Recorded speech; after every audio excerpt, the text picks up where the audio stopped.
बिस्मिल्लाहिर्रहमानिर्रहीम। अस्सलाम वालेकुम। मैं हूं नईम उल्लाह कुरैशी और आप देख रहे हैं हमारा चैनल इन्फो अकेडमी। एजुकेशन की प्रिपरेशन के क्रैश कोर्स 2020 के सिलसिले में आज हम पार्ट 7 कर रहे हैं, जिसमें हम क्वालिफाई एम.एड की किताब के चैप्टर नंबर 2 से 201 सवाल से लेकर 250 सवाल को हल करेंगे।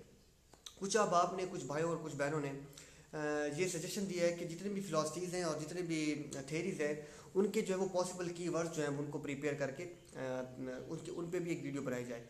तो मैं उन पर कोशिश कर रहा हूँ, उस पर काम कर रहा हूँ और आने वाले कुछ दिनों में मैं भरपूर कोशिश के बाद इंशाल्लाह ताला जितने भी पॉसिबल कीवर्ड्स हैं, उनके थेरीज़ हैं, उनके कीवर्ड्स हैं, उनके जो बानी हैं, उन पर एक कॉम्प्रिहेंसिव किस्म की एक डॉक्यूमेंट बना के आपकी खिदमत में ज़रूर पेश कर दूँगा। So let's start our today's topic.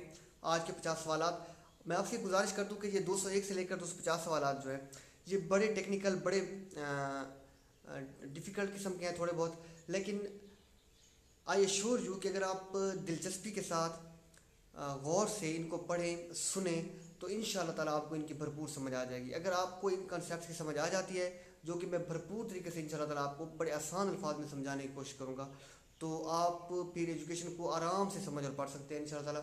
तो let's start with the question number 201। Arranging objects in sequence according to one aspect is.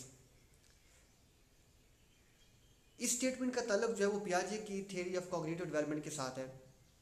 उसके जो डिफरेंट जो है कॉन्सेप्ट्स जो दिए गए हैं उनमें है कि arranging objects in sequence according to one aspect, एक एस्पेक्ट के लिहाज से चीज़ों को सीक्वेंस में लाना, इस क्वालिटी को, इस प्रॉपर्टी को पियाजे क्या कहता है?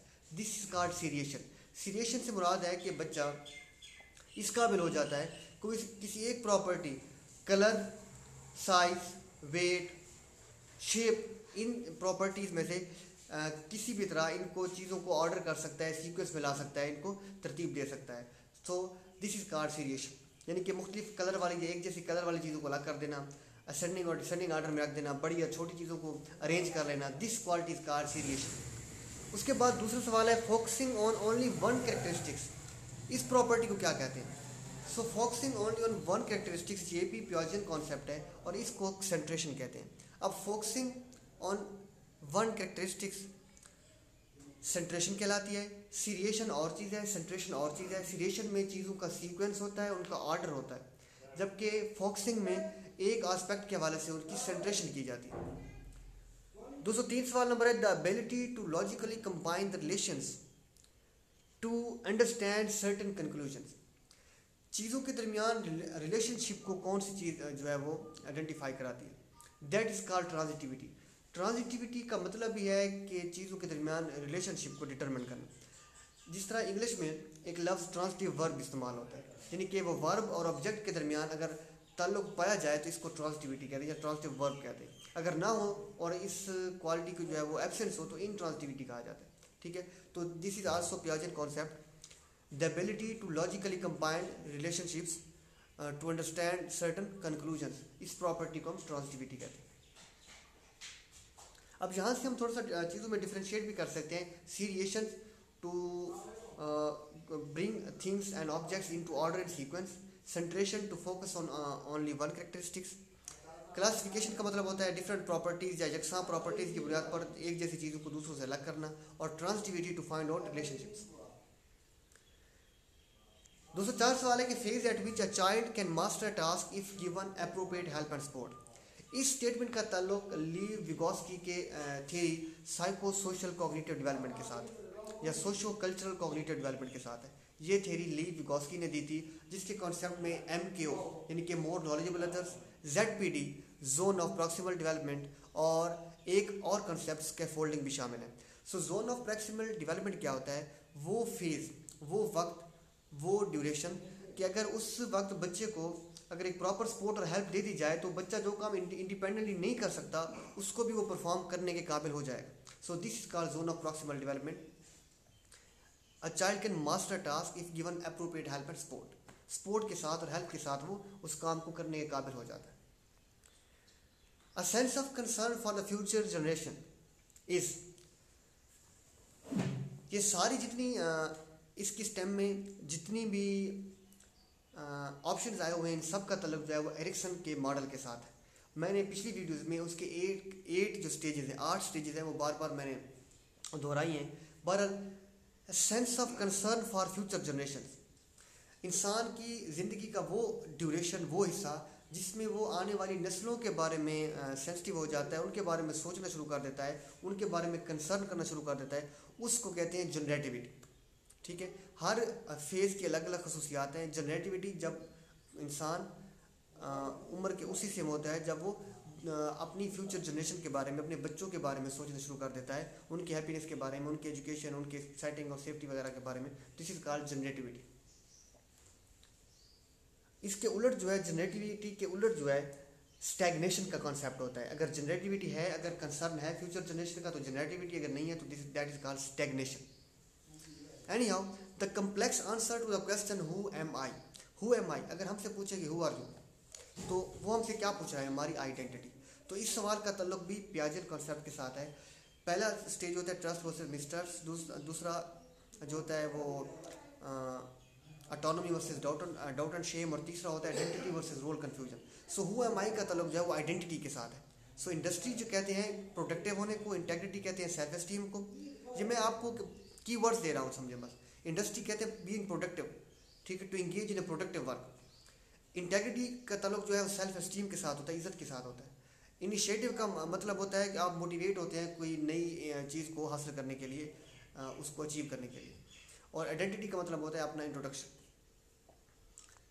Eagerness to engage in productive work, बिल्कुल प्रोडक्टिव वर्क में जो स्टेज है that is called industry. Industry का मतलब जिस तरह एक लफ्ज़ है इंडस्ट्रियस, मेहनती, प्रोडक्टिव, ठीक है, तो वो स्टेज जिसमें इंसान को ईगरनेस होती है to engage in productive work, तो इरिक्सन की मॉडल में that stage is called industry. इसके अगेंस्ट जो होती है वो इंफीरियरिटी होती है। So industry is to being productive. Willingness to begin a new activities and explore new directions. अब देखिए, नई चीज़ों को हासिल करना, नई रुझानात की तरफ दौड़ना, चीज़ों को हासिल करना, सो ये मोटिवेशन क्या कहलाता है, दिस इज इनिशिएटिव। क्योंकि हम पढ़ चुके हैं कि industry is being productive, generativity is the concern for future generations, ये वो स्टेज है। Identity means your introduction and initiative means to explore new ways, to begin new activities. Sense of self acceptance and fulfilment, जी Erikson के model में self acceptance और fulfilment.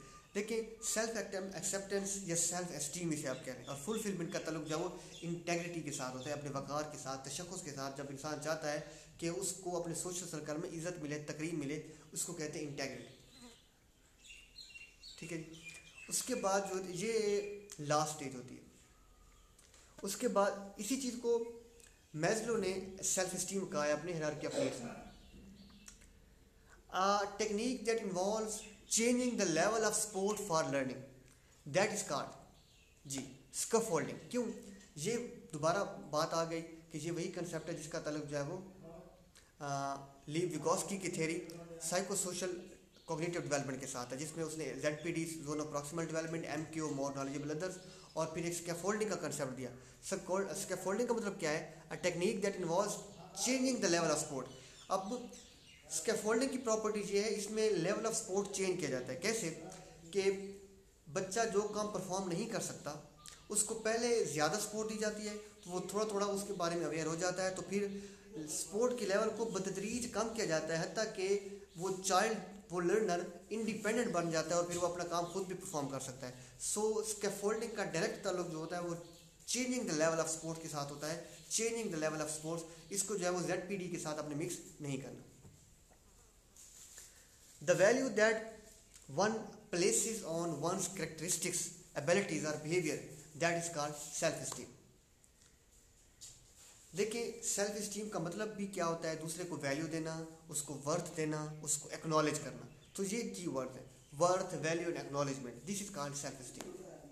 इस statement और इस सवाल का ताल्लुक जो है वो मैस्लो की हायरार्की ऑफ नीड्स के साथ है। Learning in which a neutral stimulus becomes associated with the meaningful stimulus and acquires the capacity to elicit the similar response. ये स्टेटमेंट क्लासिकल कंडीशनिंग से मुतल्लिक़ है, जिसको आइवन पेवलोव ने पेश किया था। मतलब इसका क्या है, क्लासिकल कंडीशनिंग थ्योरी ये कहती है कि एक काम का स्टिमुलाई अगर कोई एक हो सकता है तो उसी काम को हम कंडीशनिंग करके किसी दूसरे स्टिमुलस से भी हासिल कर सकते हैं। सो इसको इन डिटेल में मैं अब सारे आइडियाज़ को यहाँ पे बहुत लंबी वीडियो हो जाएगी। I will request you to go in the playlist and listen to the lecture please. तो क्लासिकल कंडीशनिंग का मतलब ये होता है कि एक काम अगर का स्टिमुलस कोई ए है तो वही काम किसी बी स्टिमुलस के साथ भी हम हासिल कर सकते हैं। So this is called classical conditioning. Stimulus और रिस्पांस जहाँ भी आ जाएँ वो चीज़ क्लासिकल कंडीशनिंग होती है। मैं आपसे पहले गुजारिश कर चुका हूँ। और पॉजिटिव और नेगेटिव रिइंफोर्समेंट आ जाएँ या कॉन्सिक्वेंसेज आ जाएँ तो उसका ताल्लुक जो है वो ऑपरेंट कंडीशनिंग के साथ होता है। अच्छा जी, learning in which the consequences of the behaviour produce changes in the probability that the behaviour will occur is operant conditioning. कैसे? अब इसका हम लिंक बनाते हैं। Consequences determine whether that behaviour will be performed और नॉट। कैसे? नतायज ये फैसला करेंगे कि वो काम दोबारा किया जाए या ना किया जाए। देखिए, अगर नतायज अच्छे होंगे यानी कि प्लेजेंट होंगे तो उस काम करने वाला जो उसका डूअर है, जो करने वाला है, वो उसको दोबारा परफॉर्म करेगा। अगर उसके कॉन्सिक्वेंसेज जो हैं वो अच्छे नहीं हैं, खुशगवार नहीं है, ना खुशगवार हैं, पेनफुल हैं, तो वो उसकी क्वांटिटी को कम कर देगा या फिर नहीं करेगा। तो नतीजा ये तयन करेगा कि काम को दोबारा किया जाए या नहीं किया जाए। इनके कॉन्सिक्वेंसेज पेन और प्लेजर, काम का इफेक्ट जो है वो तयन करेगा। अब ये जो इफेक्ट है, ये इफेक्ट का तसर दिया था किसने? थॉर्नडाइक ने। उसके जो लॉज ऑफ लर्निंग है, उसने जो है लॉज ऑफ लर्निंग में जो इफेक्टिवनेस का जो है लॉ दिया था, law of readiness, law of effectiveness, ठीक है, या लॉ ऑफ इफेक्ट। तो लॉ ऑफ इफेक्ट से ही स्किनर ने ऑपरेंट कंडीशनिंग की थ्योरी को बिल्ड किया था कि काम का इफेक्ट उसका कॉन्सिक्वेंसेस तयन करेगा। अगर पेन है तो वो नहीं करेगा, अगर प्लेजर है तो वो करेगा। तो कॉन्सिक्वेंसेस डिटरमिन करेंगे कि उसको रिपीट किया जाए या नहीं किया जाए। तो ऑपरेंट कंडीशनिंग की थ्योरी का ताल्लुक जो है वो कॉन्सिक्वेंसेस के साथ है, इफेक्ट के साथ है, नतायज के साथ है। तो इसलिए इसका ताल्लुक जो है वो ऑपरेंट कंडीशनिंग के साथ है। Memory that holds and the information from the world in its original form for only an instant is. Original form में हम दुनिया से मेमोरी कैसे हासिल करेंगे? साफ ज़ाहिर, हम अपने सेंसेस से हासिल करेंगे। This is the only original memory that we collect from our senses, with our senses. So memory in which information is retained as long as 30 seconds, कम दौराने के लिए short term memory. Memory that holds lot of information relatively permanent, long term memory. A general approach that views learning as an active mental process of acquiring, remembering and using knowledge is called।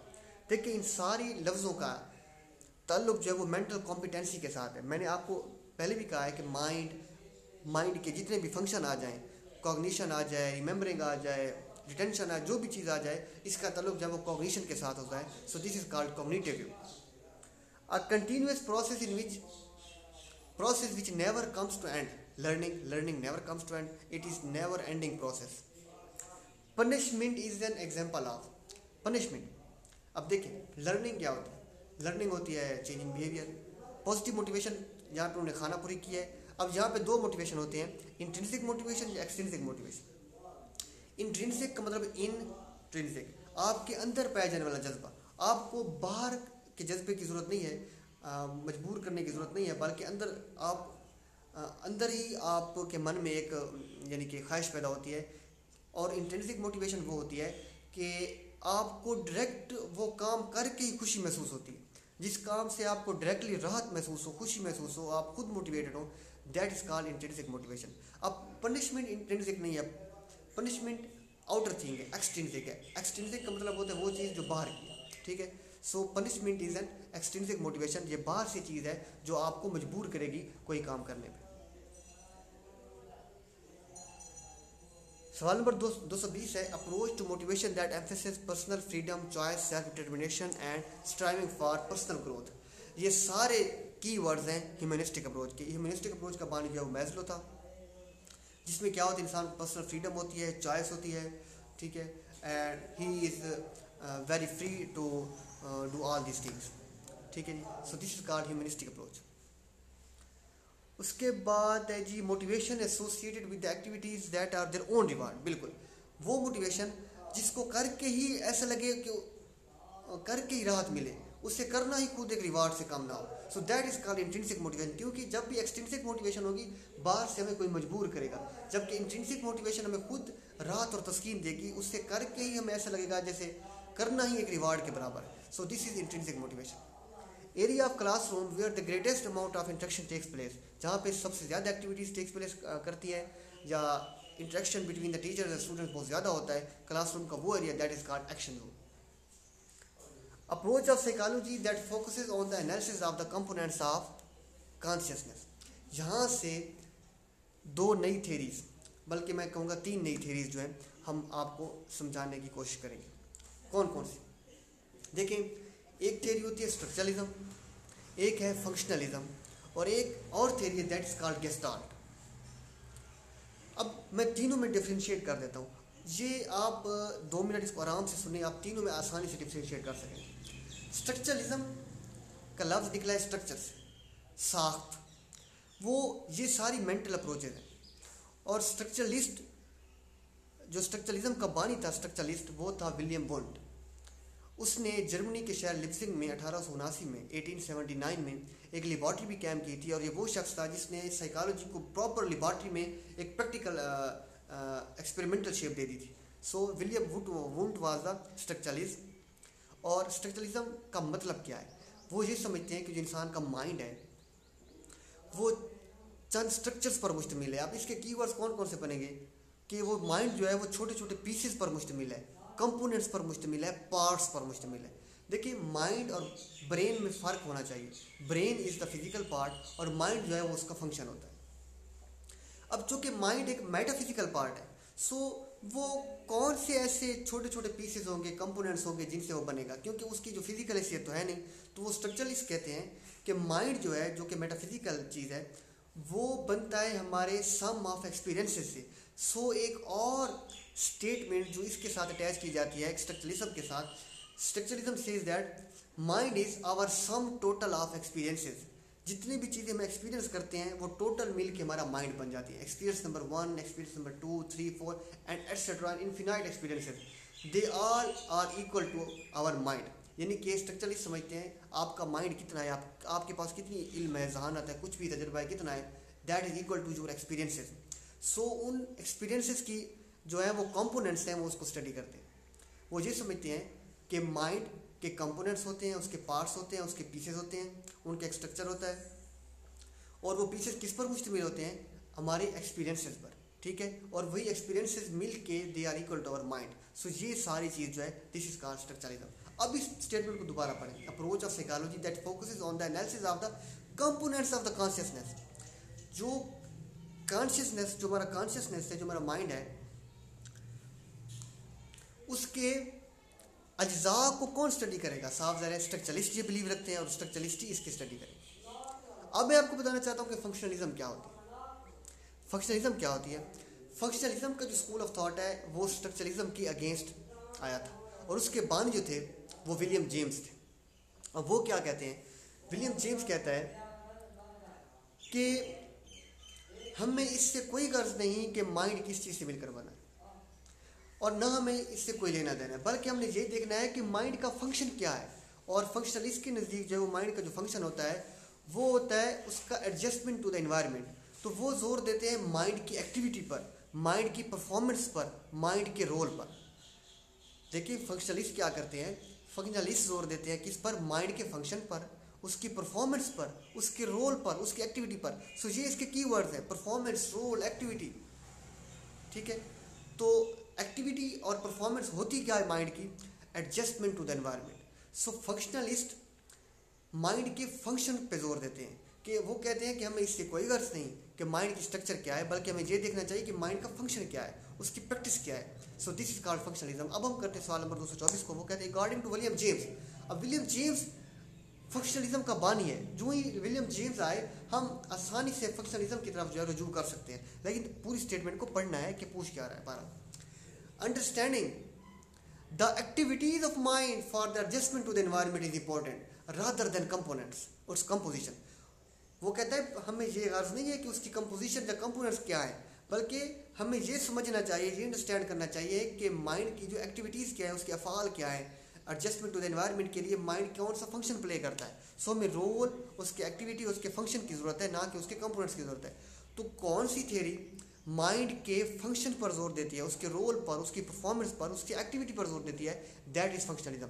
सो ये basic फ़र्क है structuralism के दरमियान और functionalism के दरमियान। अब देखिए स्ट्रक्चरलिज्म वुंट ने दिया था, फंक्शनलिज्म जो है विलियम जेम्स ने दिया था, ठीक है। और ये दोनों थ्योरीज आपस में अपोजिट। आई होप आपको कुछ ना कुछ बात समझ आ गई। School of thought that focuses on it's attention totally on the observable and measurable aspects. देखें मैं चारों स्टेम्स को चारों ऑप्शन जो है दोबारा उसको पढ़ता हूँ। स्ट्रक्चरलिज्म क्या है? स्ट्रक्चरलिज्म तो है structure of mind, components. Functionalism क्या है? Function and activity of mind, its performance. अब बिहेवियरिज्म क्या होती है? बिहेवियरिज्म होती ही observable and measurable aspects of an individual. यही बिहेवियरिज्म होती है कि वो चीज़ जिसको हम नोटिस कर सकते हैं, ऑब्जर्व कर सकते हैं और मेजर कर सकते हैं।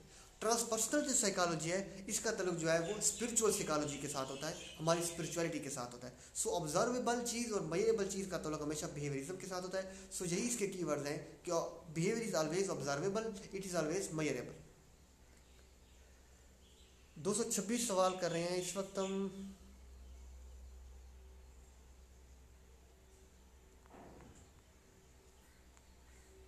हाँ जी। An individual perceives the things as a whole and not a mere collection of its constituents। अब देखिए मैं पहले आपको गेस्टाल्ट की थ्योरी के बारे में बता दूं। गेस्टाल्ट का जहां भी लफ्ज़ आ जाएगा ना, उसमें से 2-3 लफ्ज़ कौन कौन से आएंगे, कीवर्ड्स कौन कौन से आएंगे? या तो इसके बानी कोलर या कोफ्का का नाम आएगा, या नंबर 2 थ्योरी ऑफ इनसाइट, इसका दूसरा नाम है वो आएगा, या फिर होल, WHOLE होल, एग्जैक्टनेस, पूरा, कॉन्फ़िगरेशन, टोटलिटी, ये लफ्ज़ आएगा। क्यों? क्योंकि गेस्टाल्ट की थ्योरी ये समझती है, उसका प्रॉपर स्टेटमेंट है बिल्कुल छोटी ब्रीफ सी, कि whole is other than the part. मतलब क्या है कि अज्जा, चीज़ों के कंपोनेंट्स, उसके पार्ट्स वो तसर और वो इमेज जनरेट और वो परसेप्शन जनरेट नहीं कर सकते जो उनका सिंथेटिक फॉर्म में एज ए होल जनरेट करता है। कोई चीज़ उसके अज्जा से हम उसके होलनेस का अंदाज़ा नहीं लगा सकते। उसकी कॉन्फ़िगरेशन जो है, उसकी टोटलिटी जो है, वो एक और ब्रॉडर इमेज जनरेट करती है। तो कभी भी उसके पार्ट्स जो हैं उसके होल को कंप्लीट नहीं कर सकते और वैसा इमेज और परसेप्शन जनरेट नहीं कर सकते। मिसाल के तौर पर फ़र्ज़ करें फ़र्ज़ करें मोटर बाइक है, ठीक है। अब उसके 2-3 पुर्ज़ों से हम अंदाज़ा नहीं लगा सकते कि मोटर बाइक कैसी होती है, जब तक कि उसके सारे पुर्ज़े भी अनअसेंबल्ड फॉर्म में पड़े हों, तब भी हम उसके कंपोनेंट से अंदाज़ा नहीं लगा सकते कि असल में ये चीज़ क्या थी, मतलब है उसकी प्रॉपर शेप क्या है, जब तक कि वो एक मुकम्मल सिंथेटिक फॉर्म में ऑर्गेनाइज नहीं होंगे। तो गेस्टाल्ट की जो थ्योरी है वो होल पे बिलीव करती है कि whole is other than the part, और होल जो है उसका इमेज जो है वो डिफरेंट होता है। So wholeness, totality, configuration, Kohler and Koffka and theory of insight, ये सारे इसके कीवर्ड्स हैं Gestalt psychology. Human behaviour includes conscious, subconscious and unconscious school of thought. जहाँ भी कॉन्शियस, अनकॉन्शियस, सबकॉन्शियस का लफ्ज़ आए, आपने डायरेक्ट सिगमंड फ्राइड की थ्योरी साइको एनालिसिस को जो है उसको टिक करना है। What we think and how we feel in alter states of mind, this is the subject of transpersonal psychology. Alter state of mind जो है वो हमारी रूहानियत के मुतल्लिक़ होते हैं, स्पिरिचुअलिटी के मुतल्लिक़ होते हैं। सो अल्टर स्टेट ऑफ माइंड या स्पिरिचुअलिटी एक ही चीज़ है, और इसको जो साइकोलॉजी का आस्पेक्ट जो स्टडी करता है, that is called transpersonal psychology. उसके बाद है जी Bronfenbrenner's theory consist of environmental system. Environmental system की थ्योरी किसने दी थी? बून-फ्रेंड-ब्रेनर्स ने। उसके 5 लेवल थे। I try to recall 5 level कौन कौन से थे। एक था माइक्रो सिस्टम, एक था मीजो सिस्टम, उसके बाद मैक्रो सिस्टम, एक्सो सिस्टम, और उससे बड़ा क्रोनो सिस्टम। यानी कि एक बंदा का घर का इन्वायरमेंट या दफ्तर का इन्वायरमेंट, ठीक है। उसके बाद उसका विलेज हो गया, उसका सिटी हो गया, उसका कंट्री हो गया, उसका सब कॉन्टिनेंट हो गया, दुनिया हो गई। तो ये इन्वायरमेंट के जो है जोन जो है वो बदलते रहते हैं। So this is called Bronfenbrenner's theory of environment, जिसके 5 stages. A setting in which individual spends a considerable time. हम सबसे ज़्यादा टाइम अपना माइक्रो सिस्टम में गुजारते हैं, जिसमें हमारा होम आ जाता है, हमारा ऑफिस आ जाता है, जिसमें हमारी ज़्यादा ज़रूरियात वाबस्ता होती है। बून-फ्रेंड-ब्रेनर्स थ्योरी एम्फसाइजेस माइक्रो और मैक्रो दोनों सिस्टम पर एम्फसाइज करती है। मैकडोगल्स maintained that all human behavior could be explained in terms of some instincts। मैकडोगल ने थियरी ऑफ इंस्टिंक्ट दी थी। इंस्टिंक्ट क्या होता है? इंस्टिंक्ट्स हमारे वो फिक्स्ड रवैये होते हैं, हमारे फिक्स्ड रिस्पॉन्स होते हैं। क्या? हमारे फिक्स्ड रिस्पॉन्स होते हैं टू द सर्टन सिचुएशन। कुछ सिचुएशंस ऐसी होती हैं जिनके रिस्पॉन्सेज हम सब के फिक्स हैं, उनको हम तब्दील नहीं कर सकते। और याद रखें, इंस्टिंक्ट जो है वो हमेशा पैदाइशी हमें विरासत में मिलता है और हमारे साथ हमेशा रहता है। मिसाल के तौर पर भूख एक इंस्टिंक्ट है और उसको सेटिस्फाई करने के लिए हम सब खाना खाते हैं। हम इसको सारे हम एक फिक्स्ड रिस्पॉन्स के साथ हमें खाना खाना पड़ता है, हम इसको चेंज नहीं कर सकते। ऑक्सीजन जो है दैट इज इंस्टिंक्ट, ये बेसिक बॉर्न है। इसी तरह स्लीप, सोना, ठीक है, ये एक इंस्टिंक्ट है। सो इनके साथ ये फिक्स है हमारे साथ, और इनके साथ हमारे रिस्पॉन्सेज भी फिक्स हैं। सो ये सिचुएशंस और इनके रिस्पॉन्सेज फिक्स हैं और ये जेनेटिकली पैदाइशी तौर पर हमारे साथ आते हैं। So these are called instincts. और ये इंस्टिंक्ट्स की जो थ्योरी है वो मैकडोगल ने पेश की थी। Main instinct picked up by the Freud to on account of all human behaviour in his psychoanalysis theory. देखें, जो मेन इंस्टिंक्ट है जिस पर फ्राइड बिलीव करता था अपनी साइकोएनालिटिकल थ्योरी पर, जो फ्राइड जिस पर believe, that is life instinct and death instinct. क्यों? क्योंकि लाइफ जो जिंदा है वो सारे उस अमल से गुजर रहे हैं, वो उनके इख्तियार में नहीं है, वो बेसिकली वो उनके आउट ऑफ कंट्रोल है। और डेथ इंस्टिंक्ट मरना भी सब ने है। सो ये इंस्टिंक्ट जो है वो परमानेंट है और फ्राइड जो है वो इन पर बिलीव करता था। Human beings are motive primarily by social urges, and therefore human motivation can be explained only in terms of single drive or motive known as security motive. देखिए, सोशल अर्जेस, जहाँ पे लफ्ज़ इस्तेमाल हुआ है सोशल अर्जेस की theory जो है वो एडलर ने पेश की थी। और एडलर जो कि सोशल अर्जेस थ्योरी है वो क्या कहता है? वो कहता है कि इंसान में एक इन्फीरियरिटी कम्प्लेक्स होता है दूसरों से तनहा और पीछे रह जाने का। तो वो क्या करता है, वो इस जो है वो चीज़ को ओवरकम करने के लिए क्या करता है, अपने सोशल सर्कल को इंक्रीज़ करता है, दूसरों के साथ उठता बैठता है, अपना सोशल सर्कल भी इन्हांस करता है। क्यों? ताकि वो इस इनसिक्योरिटी से बाहर आके सिक्योर हो जाए और वो इस कॉम्प्लेक्स से बाहर निकल आए। सो this is called social urges theory. अर्ज कहते हैं उभारना, यानी कि उसको ये जो इनसिक्योरिटी है, जो डेंजर है, वो उभारता है सोसाइटी की तरफ। This is called social urges theory, ताकि वो जो है इन्फीरियरिटी कम्प्लेक्स से निजात हासिल कर ले। So this is called social urges theory. Clark Hull through his drive reduction theory emphasized that in the form of stimulation gives birth to a drive motive which in turn produces motivation. Clark Hull ने drive reduction theory दी थी जो need base है, और वो ये समझता है कि ये मोटिवेशनल थ्योरी है, और वो ये समझता है कि हमारी नीड ही तयन करती है हमारी मोटिवेशन का। यानी कि मैं फ़र्ज़ करें पानी क्यों पीऊँगा या पानी पीने के लिए क्यों जाऊँगा, क्योंकि मेरी थ्रस्ट जो मेरी नीड है वो मुझे कहती है कि तुम जाओ, ठीक है, वो मुझे खुद डिमांड करते हैं। Need determines our act and need motivates us. A form of communication based on system of symbol. System of symbol जो है वो लैंग्वेज की डेफिनेशन है। Language is the system of symbols. The sound of systems of language including the sounds that are used and how they may be combined. देखें, language system of symbols, morphology construction of words, syntax arrangement of words होती है, और phonology का मतलब होता है sound.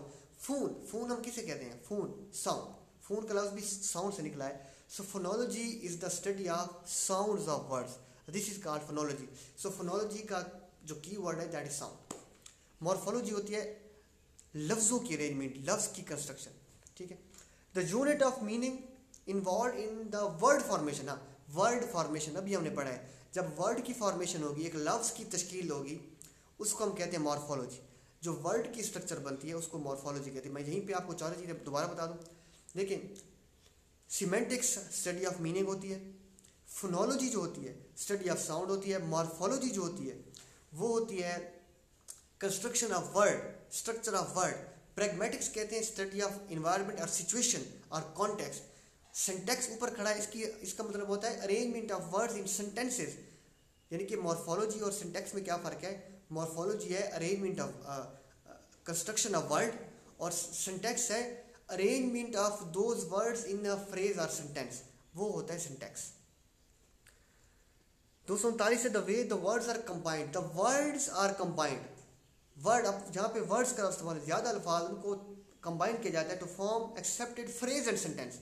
Phrase और sentence के लिए जो वर्ड्स की हम अरेंजमेंट करेंगे दैट इज कॉल्ड सिंटैक्स। इसकी वजाहत पहले कर चुका हूँ।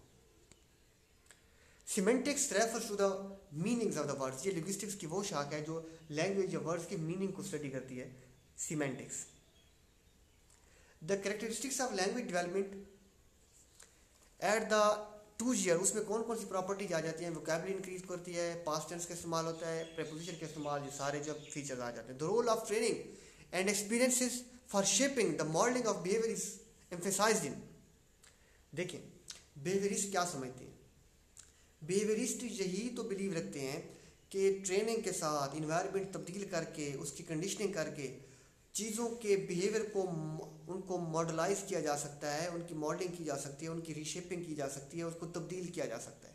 सो this is called behaviourist approach, कि ट्रेनिंग के साथ, एक्सरसाइज के साथ, मशक के साथ, इन्वायरमेंट को तब्दील करने के साथ या कंडीशनिंग के साथ हम किसी के बिहेवियर को तब्दील कर सकते हैं। So this is behaviourist approach.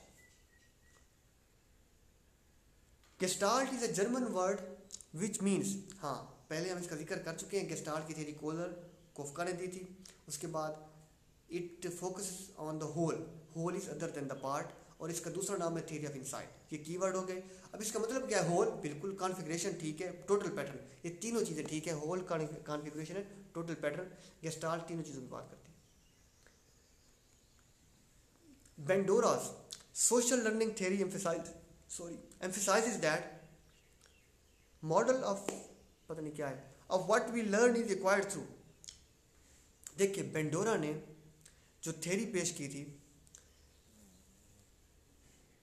Social learning theory, एक थी सोशल अर्जेस थ्योरी, ऊपर हम बात कर चुके हैं, उसको एडलर ने पेश किया था। ये है सोशल लर्निंग थ्योरी, इसको जो है वो बेंडोरा ने पेश किया। अब देखिए सोशल लर्निंग थ्योरी में बेंडोरा ने क्या किया था? बेंडोरा का ये कंसेप्ट था कि बच्चे नक्काली करके सीखते हैं, दूसरों को कॉपी करके सीखते हैं, देख के सीखते हैं। उसने एक एक्सपेरिमेंट परफॉर्म किया था, उस एक्सपेरिमेंट का नाम था बोबोडोल एक्सपेरिमेंट, जिसमें क्या हुआ था कि एक बड़ी स्क्रीन पर बच्चों को चंद कार्टून्स दिखाए गए थे और उनके हाथ में कुछ चीज़ें थी और वही चीज़ें बच्चों को भी दी गई थी।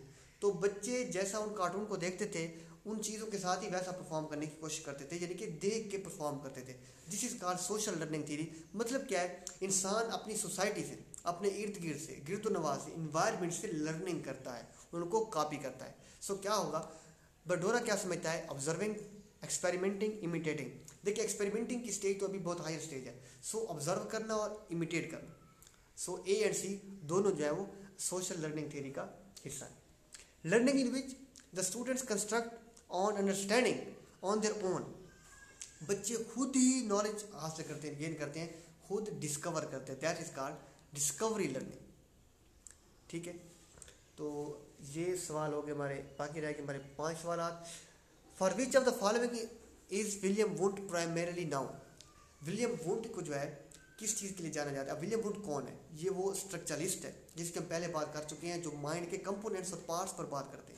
ठीक है, और वो समझते हैं कि mind is some total of experiences. ये बात दोबारा मैंने दोहरा दी। ये वो बंदा था जिसने क्या किया? Establish the first formal laboratory of research in psychology. जी बिल्कुल, इसने पहली लेबॉर्ट्री कहाँ? जर्मनी के शहर लिप्जिंग में 1879 में इसने बनाई थी। उसके बाद है जी Stanley Hall is noteworthy for history of psychology because of. Stanley Hall वो बंदा है जो काम वुंट ने जर्मनी में किया था, स्टैनले हॉल उसी काम के लिए अमेरिका में जाना जाता है। तो अमेरिका में साइकोलॉजी की फील्ड में जो प्रोग्रेस है उसमें बहुत ज़्यादा कंट्रीब्यूशन है उसके तमाम शोबों में स्टैनले हॉल की। जो Stanley Hall is dedicated with and attributed with the growth and development of psychology and the work of psychology in America. सो ये सारे काम उसने किए हैं, आप इनको पढ़ लेंगे। Which of the following approach might William James criticize for examining a movie frame by frame instead of seeing the motion in the motion picture? देखें विलियम जेम्स कौन था? विलियम जेम्स था फंक्शनलिस्ट, पीछे बात कर चुके हैं। और वो किसके खिलाफ था? उसने किसको क्रिटिसाइज किया था? किस थ्योरी को? वो स्ट्रक्चरलिज्म को क्रिटिसाइज किया था। इस स्टेटमेंट में वो क्या कह रहा है कि वो कहते हैं स्ट्रक्चरलिस्ट तो ये बिलीव करते हैं अगर कोई मूवी देखनी हो तो हम उसको हम उसके क्लिप्स या उसको शॉर्ट यानी कि फ्रेम बाय फ्रेम कैसे देखेंगे और कैसे समझ लेंगे, बजाय हम उसको, बल्कि हम उसको पूरी एज ए होल मूवी देखेंगे। तो वो कहता है कि इसको फ्रेम बाय फ्रेम समझना हमारे लिए ऐसा कोई मीनिंगफुल काम नहीं है। तो उसने किस पर क्रिटिसाइज़ किया था विलियम जेम्स ने? स्कूल ऑफ थॉट कौन सा था? स्ट्रक्चरलिज्म के खिलाफ, क्योंकि वो खुद फंक्शनलिस्ट था और वो इस तरह की मेंटल पीसेस और उसके पार्ट्स की स्टडी पर बिलीव नहीं करता था। तो उसने क्रिटिसाइज़ किया था कि इसको स्ट्रक्चरलिज्म को। तो इसको मुख्तलिफ अंदाज से पूछा जा सकता है कि विलियम जेम्स ने किसको क्रिटिसाइज़ किया? विलियम वुंड को। वुंड ने किसको अगेंस्ट था? वो विलियम जेम्स के। स्ट्रक्चरलिज्म और फंक्शनलिज्म एक दूसरे के साथ मुतसादिम थी। तो ये सारी चीज़ें मुख्तलिफ अंदाज से पूछी जा सकती हैं। Fried the tennis coach insist that he can make any reasonably healthy individual into an internationally competitive tennis player. Fred is echoing the thoughts of. Fred किसी साइकोलॉजिस्ट का नाम नहीं है, किसी थ्योरिस्ट का नाम नहीं है, किसी फिलोसफर का नाम नहीं है, बल्कि यहाँ एक कोच है, एक इमेजिनरी बंदा है। वो कोच है, वो ये दावा करता है कि अगर उसको एक हेल्थी रीजनेबल बंदा मिल जाए तो वो उसको बेस्ट टेनिस प्लेयर बना सकता है। अब ये जो उसका थाट है ये किस थ्योरी से मुतल्लिक़ है?